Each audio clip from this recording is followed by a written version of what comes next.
And here are the reasons. Since this government assumed office in 2017, everything the dear who are a treasure of a set or master nation the ability to create wealth. This is the race officer here, Abreu from day one, the entire scope of governance to gain in foreign currency.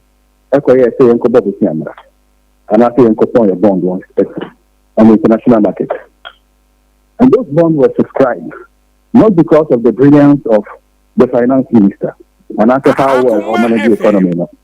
They were subscribed because the European Central Bank and the IMF guaranteed to those who are buying the bonds, say, the Ghanaian community here, they will pay.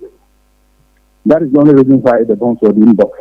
And those premises were made to the subscribers based on the performance of the government who left office before Emmanuel Boamah. All this borrowing at that time, no. You take it, and it was building up because year in year out, the Bobby Cotton bonds in a foreign currency. The crisis began. COVID crowd didn't bring any crisis with it because we get free cash from the IMF to alleviate the COVID pressure. And there is no problem. The crisis actually began with the invasion of Ukraine by Russia. But I don't know any crisis ever done home. A crisis on the international market, no cotton bond will be on to be because we are flying. That is the beginning. How for the other who going to be managing economy because the bond will be on to study. And our parliament took a kind and said these are the main reasons in here we are going through a hardship because of the Russia-Ukraine war. But the amount of young people say Russia-Ukraine war is particularly about the stuff, which means that we are truly doomed. Truly doomed because we need to be added money in second foreign currency apart from cocoa. Cocoa no so the credit they are give us that. If the revenue is cocoa hobano, you understand can be. You understand can be. If you say I mean Yakwaji 1.5 billion syndicated loan and rich ya. No. No,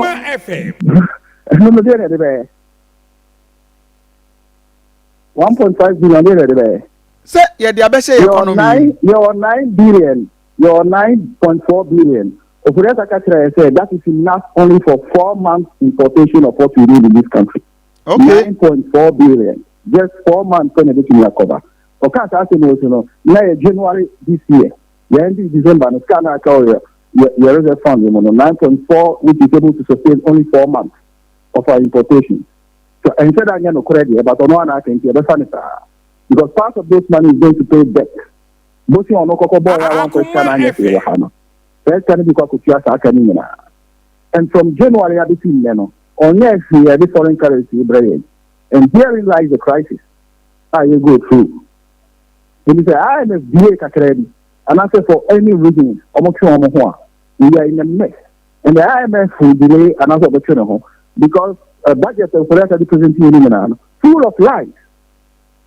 And from the Ghana hand will be empty in Kirawa. IMF is not under Koreaka. They will go through and they will tell you what they think. And if you see, always go back to the financial hawks. When they drain us and take ownership of the country from us. No one can about the money. They go to Ukraine and they go to Sri Lanka this year. And that is where we are heading towards. What's in your course for Ukraine, Sri Lanka, and the Bibaba TSCA? But even worse, because Ukraine is the entire budget budget of the government is sustained by the US. No, I say Ukraine, they are Tokwesi, or Ghana and Tokwensi. Good. What happened in Ukraine Tokwesi or Hono? Fine, Tokwesi or Hono more into crisis, but at least there is a US government sustaining their budget for them. Yes, so for Sri Lanka, for Sri Lanka, I agree, say it's more or less like the year who says here or Ghana, hey, I'm almost so trying to call IMF to sustain the economy. But the ABC, I think Ghana you're better off kakra. Analogy, Ukraine, they don't own their country anymore. Sri Lanka doesn't own her country anymore, and Ghana will not own the country very soon. Ukraine didn't war and they buy. Sri Lanka didn't due to bad policies. Same thing as in Ghana is due to bad policies. So the crisis Ghana is going through is government policy induced.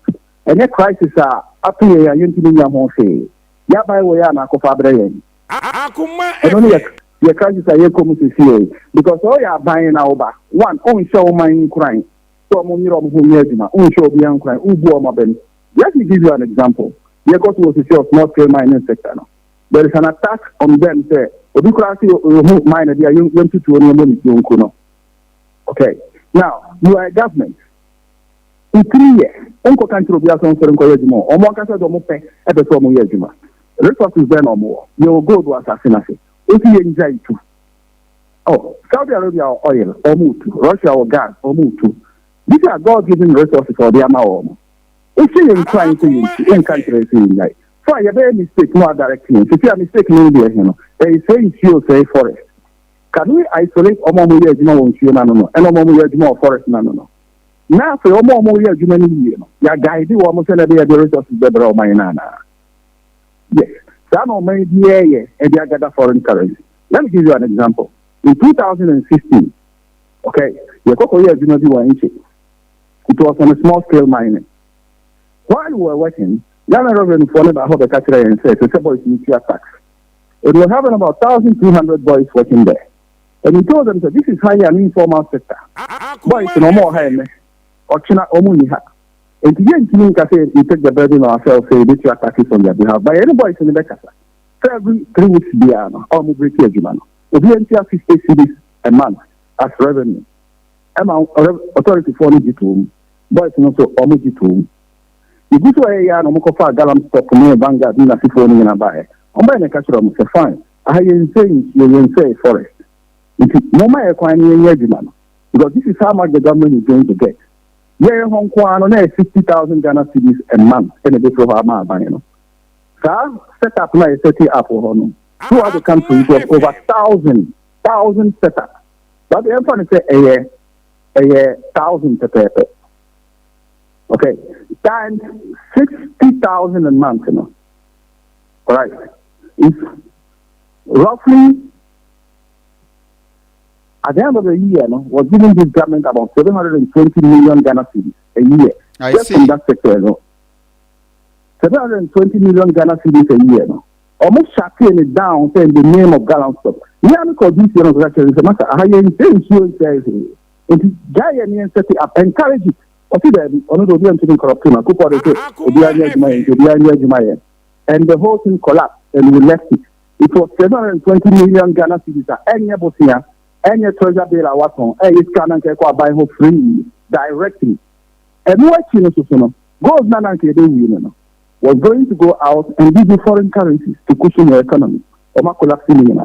The same approach went to the banks. And I also just some mistakes. In every economic activity, there is a minimum of corruption. You regulate it. And also people almost want to collapse and also free. Who are buying Korea for the Uneska? Omo we Jumana is think I will regulate you omo. I won't have a cano. Oh, shut you omo down. The one attack you omo directly here. You bring in taxes, draconian taxes that doesn't encourage investment. And how do you manage an economy this way? Sri Lanka did the same thing until June. The same thing. You need internal source of generating revenue as far as dollar or foreign currency is concerned. If you need a money because then you're printing you need to see the problem. You don't have printing that is not important. Okay. What is important is this. So on first you can free the chrome and find never see her. And I said in your chrome ha, if you don't hear on the chrome and to the foreign currency brother to free her. These are the cardinal questions that the finance minister was supposed to solve. Why? You know, me and talk about the Sanaba no best spending. About the Sanaba no best spending. You know, me no. No, I did a tax, not a cock of dollars, not a cock about Jacoco, Sianica. You see, a dollar is maybe. Is there currently Ghana $1 every amanane maybe right? Then, Enuntina, as we speak, CD to dollar, I could do 11.2, 11.3% here. CDC. They do 20. They do 20 cities for inch. Because Kakara na Aban, almost the Bank of Ghana on the 90 60%. Then, first growth on 11. The first growth on an Ama dollar is in the cost. That's the Moko culture of this Okopon and Sama, that's what it is. The Mumu will be Ampana Moton on 90 60%. Because the forest zero. So will be now the 90 cities, maybe the money 11 cities. I don't know if I'm going to 11 cities there. So about one about it because I'm an animal. I hope I could have said that I need a 40 the Bank of Ghana, but I'll come home to you. Okay. And you are one of 11 cities. Now I'm for Cohono Munia. It is a money walk. You do that actually there, so all the other are okay. And so, forest growth for to find dollars, because you probably say, I'm going to motor, I'm a bank, I can say, woman 90, I'm going to man 82%. And look out, come on. The Garden will say, I'm moving out the money customer, who ready. All the other commodities, gold, cocoa, crude oil out on, and a Kadama dollar reserve, and I say, Bossy and Obo. If a gentleman in the audience, and the cockroach coming out on Aria. But because of the crisis, to be a more again. And really, I don't only the nuclear and alcohol set prices here in Montano. Abisafo, Sebia Feno joining here. I Akoma 87.9 FM, and political analyst, and of course the historian, Emmanuel Boamah Edin Kobo. The current situation, I hear coming, why did we go wrong as a country? But, Senior, Maminya, there's understanding. Say, baby, I have found yourself near. What a dear need the way forward. Ghana near Otiano pay one day, and I do when you be an aqua prama or pursue who said the business has started a year kakra. What is the solution? There is no on the shelf solution to this crisis. Hey, it's a kaleidoscope of a political decision and the cultural revolution. One of the first steps, and so Furiata must go. He has to leave because he is not encouraging confidence in the Ghanaian people and the foreign investors. Or nay, officially, he come out from the purpose now. Or may change this moment to be a year. And what children no, I don't know Mumabuano. Because someone who told him the oil, what you have milk one casa ukuro say I have benefited so much from you. How can we trust you? If you know oil, let me say one you question. On the second note. And this is a decision of the government, Nankasa taking some more for the attack. From up the year. I never idea as a nation, I could must step down. Because we can't expect a solution from the same people who created the problem. They can't solve it. Unless someone are the one that put your if and yeah, which Nanado Danko Akofado has stepped down. Are we going to have our CD to dollar come back to 5 CDs, 6 CDs? Are we going to have it? Yeah, quite. Yeah, Nanado are free. Wa. You see it $2 and a bit be. You see it $2 no. And free preoccupation could do the every. A series of measures and the things that we were supposed to do or the things that we were not supposed to do that we did. Maybe I will do. What we hope with the change of government that there will be a new approach to governance, especially on our financial resources. There is a crisis around the world. Okay. But why are we not doing something to get out of the crisis? This is a political question. And the government in power is actually doing nothing to get out of crisis. That is why it must be changed. Because there are some few things that we can do to turn things around. I didn't change MRC to Ghana City to $1. And then in Ayeka. Okay. But at least people will start seeing the improvement. For example, I'll cite again this example of the small-scale miners, and I said because very soon they'll be arresting people, jailing them for doing what? Some person call you but a government will give us a good humor, and I say will give us a regulated the already existing one and create new one. This is an activity. 2021, operator catcher say revenue cocoa the brain, $2.8 billion. And there has been an increment on it. Gold is decreasing to, I think, $5.08 billion. And comparatively, revenue gold is the brain, times 2, the cocoa the brain. Fine. So you got a credit intention say forest now. Why don't you focus there? Now stop with Anchor. That's what more intention says here. No, all regulatory or normal for revenue. We can even create a trading Ghana city, which we hook it to gold. Okay, we issue those trading Ghana cities. We are hooking it to gold. It's a very issue $1 billion of trading Ghana city because you have $1 billion of gold that is backing it up. And it will not be subject to any speculation because it's been anchored by the gold to say the CDA here. Okay. And we isolate the local economy from the speculative one. Then we take some burdens off the shoulders of Ghanaians. And then on the national market, it is not the Ghana city that is going to be facing the speculation activities of these financial hubs, but our money that is backed up by gold. So also speculative gold, so I'll go ahead and do it. Ghana says over 1 billion worth of gold. That's our money was cut. So, and can't consider you because it's in the printing. On why some to go to Colombia or back at yourself a very channel. I would see the man or beggy because I reckon the city to bank in the budget or the city go high there beggy. So the city has a value for him. Gold no so there. Oh yeah, it has an international value. And before the gold no go good safe, we like us okay. Tier first, so currency, the fiat currency was just a receipt. Yeah, the amount so we go to banker. And the idea was say anytime there would be the medical bank say, oh you go, the Bank of Ghana has to take the city and give you the equivalent amount of gold that corresponds to 5 kind of crown because someone issued here. And in those days, every currency in circulation was backed up by gold. And this is a fear of fiat reserve by a political frame back, And to anchor ourselves and to cushion ourselves in the midst of this crisis. This is say, we are isolated to economics, We cushion the Ghanaian people from the speculative activity that is going on in the city. We issue new currency that will be trading in the external world, backed up by gold. And you can't speculate that much. And then the local economy will continue using the Ghana city, which is not linked to this new trading city. But I don't know about it until we hope say all free so. Then people with new ideas will take over. Then they will do it. Ideas are okay over Akoma FM. Okay. Ediana Chirasa aban foforo bi obeba no sa suggestion I would make oba obeba be na aban we dey onye. Aban we encourage debate. That is the enukra na eya nhihie more no. Because I think when I'm in my imagine the first in a rational being that over encourage you among from the debate. They hear some things are going wrong. You encourage it. And they are not doing it.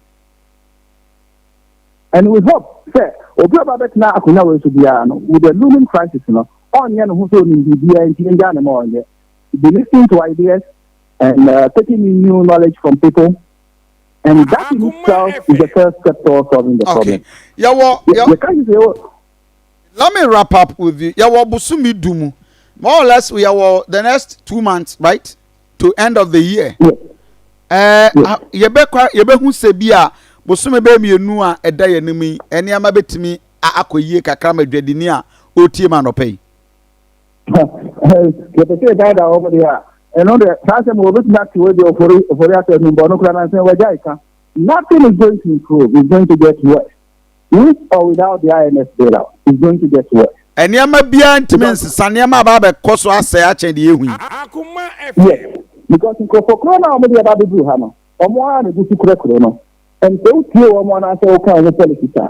Almost to sound marginal. Which makes me think, almost they don't have a solution, they don't have a way out. They need more and more, and I'm over far, Chrono, men to you. The country was much more better than what it is now. But so are we not appreciating the world crisis I nemu? We are seeing I di obemena. What's it? Akoma. Yes, the financial well, you see the British are getting devalued against the dollar. Yeah. Because there is a high demand for the dollar now. Okay. There is a high demand because the US has increased their more reserve. The cost, more than the reserve, they have increased the cost on the dollar. do our Bob in US dollar, it's so cocoa and yes, I can never cost. So let me explain. First, $1 million of loan, over $1 million now because there was zero interest rate. If you are increasing interest rate, let's say to 2%. If you have $1 million, you need 1.2 to pay that debt. And if you the US dollar, so could you any money now? How? And yes, I cannot increase it. You are going to have more dollars to pay them. And there is a high demand for the US dollar, plus the war that is going on. They are selling a lot of armaments. And by selling the armaments, people need dollars to purchase them. And there is a high demand for the US dollar. Correct. But again, no crisis we know. The enemy say you cannot spend you invest. You spending. You put it in a sector because we thought that you have Bobisiani the Akoma FM. And I do situation we are here. Obia ni sakra no de Bobisia. Obia am mount. Banks are folding up. Banks the break collapse here. The best stock of UBS are collapsed by 50%. A bank are not soon sell and also pay some amount.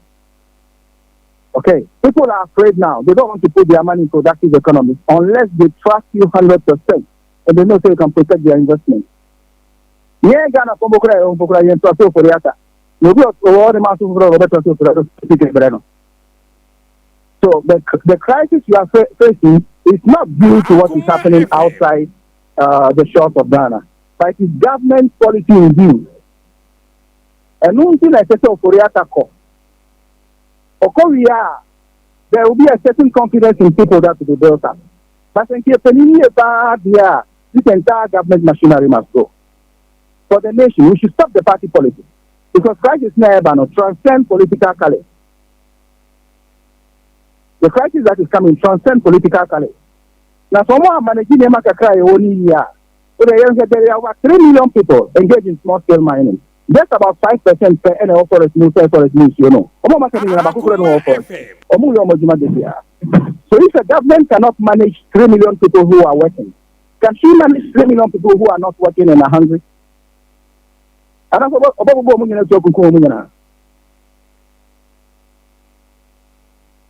Nothing is going to improve. Nothing. The situation is rather going to exacerbate. Wow. Obi the message about Ebisa say, Otio Galamsey position, you seems to encourage this Galamsey.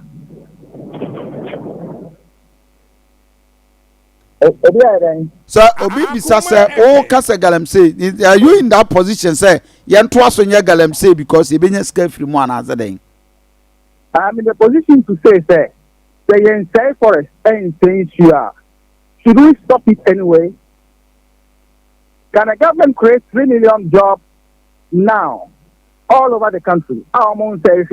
So asking us to stop mining. Yeah, better so near Sagalamsey we were bra. Mining we were bra yen say you say a forest, yen say ye quiet breed you. This is very intelligent question. And this is the question that the president and all his advisors should be asking. So it's a 2 goals, you know. At the same time, so you see you're here, better. And your forest also are here, better. Quite many better 2 goals now. You say you and say forest, you know. And this is the question they are not asking. There is a way. And you 2 goals, though. And you 2 goals.